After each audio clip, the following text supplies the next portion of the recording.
আমরা গ্রামের 4-5 জন মিলে একটা উদ্যোগ নিয়েছি যে আমাদের গ্রামের যে বয়স্ক নাগরিকরা আছে, বিশেষ করে 70 বছরের ঊর্ধ্বে, তো ওনাদের একটা বনভোজনের আনন্দ দেওয়ার জন্য আমরা একটা উদ্যোগ নিয়েছি।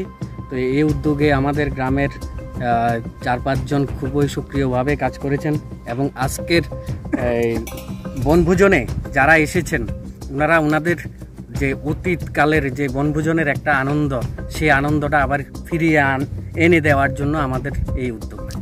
কোন জায়গা থেকে এটা করা হয়েছে? এটা বিশেষ করে দমদমা দাসপল্লী এবং নেতাজি পল্লী, এই দুটো দিয়েই কিন্তু এই দুটো গ্রামের যে সমস্ত বয়স্ক নাগরিকরা আছেন, তো ওনাদেরকে আজকে বনভোজনে আমন্ত্রণ জানানো হয়েছে এবং ওনারা এসেছেন আমরা এই জন্য ওনাদের কাছে কৃতজ্ঞ। আর ওনারা যে আগের যে অতীতকালের যে বনভোজনের স্মৃতিটা আবার ফিরে পেয়েছেন, তার জন্য আমরা অসংখ্যভাবে ওনাদের কাছে কৃতজ্ঞতা প্রকাশ করছি।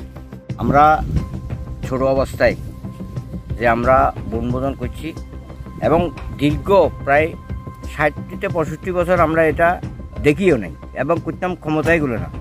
আজকে যারা এই উদ্যোগী 4 জন নিচে, তাদেরকে আমরা যেমন নিচাই দাস, মনীষ কুরি, বঙ্কিম বণিক, রাখাল দাস, তারা যে একটা উদ্যোগ নিয়ে আমাদের যে আমরা আনন্দ দিছে, সে আনন্দ আমরা পুনরায় জীবনে আজকেই পাইছি।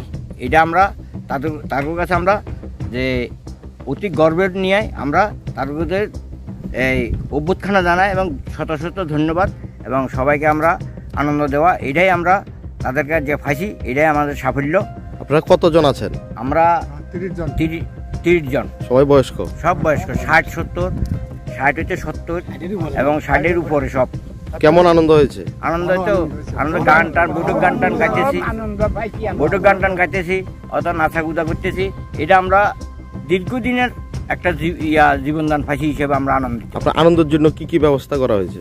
আমরা খাওয়া দাওয়ার ব্যবস্থা করছি, মাংস টাংস দিয়া, মাছ টাছ দিয়া ভালো রকম আমরা সেবা করাইছি,